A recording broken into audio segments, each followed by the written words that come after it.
Bonjour, mesdames et messieurs, bienvenue pour cette vidéo qui est un volume 2 des journalistes. Et oui, souvenez-vous, il y a 5 ans.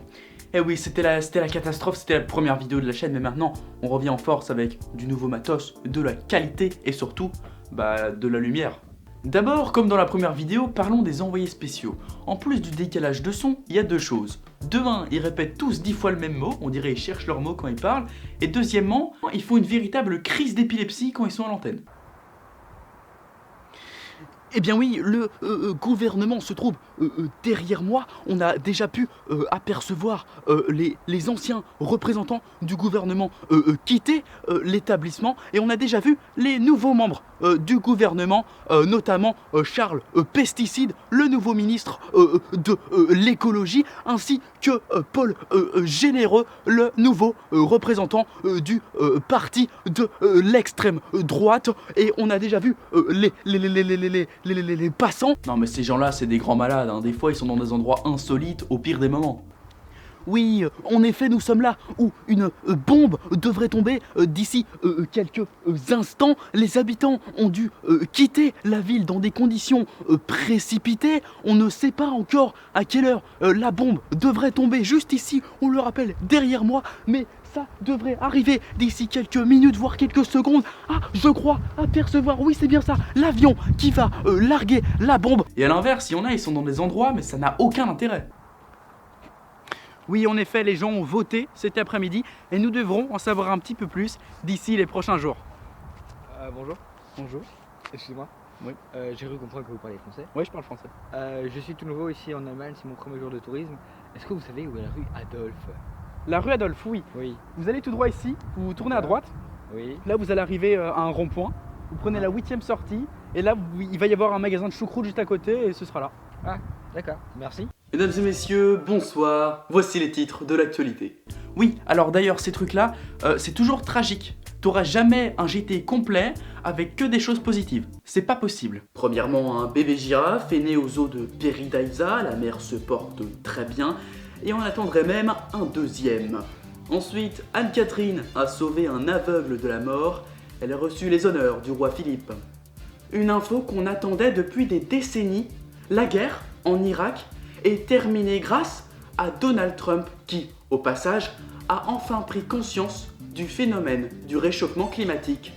Enfin, pour conclure, une bombe atomique a ravagé la France, il n'en reste plus aucun, même pas un gilet jaune, et c'est une excellente nouvelle, car nous n'entendrons plus jamais parler de la demi-finale de la Coupe du Monde 2018. En plateau, quand ils finissent d'expliquer, ils sourient.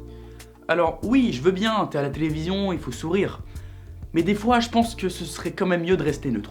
Et puis ce meurtre en Mozambique, ce fameux individu ayant poignardé 2 policiers n'a toujours pas été retrouvé et aurait même assassiné la personne qui l'hébergeait. Des fois, il y a un invité, mais le journaliste ne le laisse jamais finir de parler. Alors le pauvre, il vient là, mais il peut pas en placer une.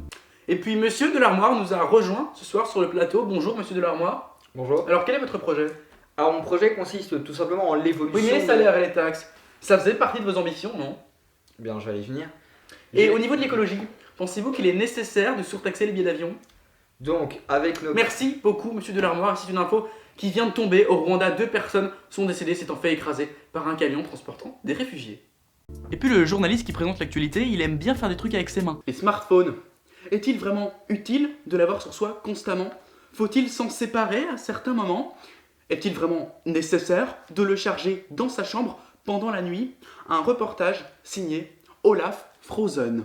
Par contre, je vois vraiment pas l'intérêt d'avoir un bic en main. Et après les téléphones, c'est le même souci pour les PC. Un outil constamment utilisé par certaines personnes dans la quasi-totalité des entreprises.